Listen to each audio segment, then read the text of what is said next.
I think I started getting interested in tuning and intonation through the works of La Montagne, because I was introduced to that maybe, I don't know, some years ago in Stockholm.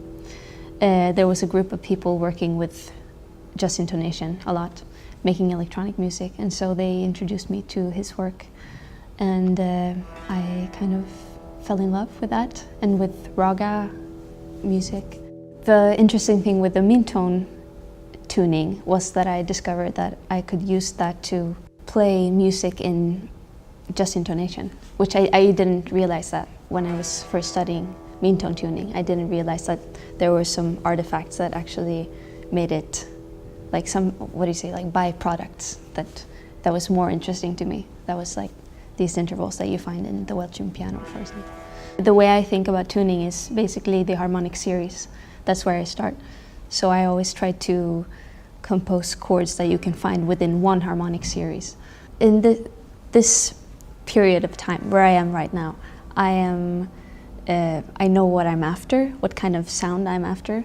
I kind of approach the instruments very like, I have this idea and just and scale, like take away a lot of things, like no, don't do that, don't do that, don't do that, don't do that. And then we're left with something very simple but pure. When it comes to like acoustic instruments and instruments that has like a very clear identity, like a trombone or a violin, I always try to somehow hide that or like get rid of that strong character. So I like it when you listen to a trombone and it sounds like almost like a trombone, or like it loses some of its identity. That's basically what I'm after. Well, I just started thinking about the difference between a live performance and whatever the other situation is, like when you record a piece or like you get it on a record. The live performance is more forgiving and like accepting. Like you things happen, like with improvisation, for example. There's a lot of things that you just accept when you're there listening in the space, and then when you listen to it on a record, it's something different. So I've been very like focused on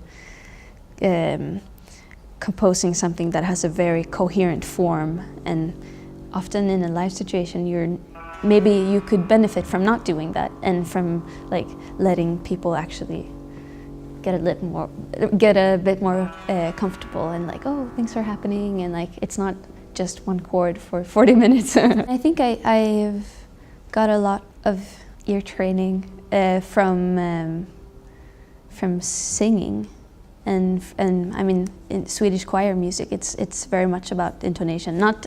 Maybe not explicitly, like it was not something that I remember that we talked a lot about, but I definitely remember what happened to the choir when we were in tune, like and that happens very naturally when you sing in a group, that you sing these natural thirds, and you don't operate within the equal tempered scale. So a lot from the choir music and from singing, and of course with jazz and blues music, that's also that has a lot to do with the intonation, your expression, and I think that has shaped me. I actually haven't realized how much jazz music have influenced me until now. Like now I listen to my music and I like, this is jazz music. Maybe not to someone else, but I can definitely hear like those influences.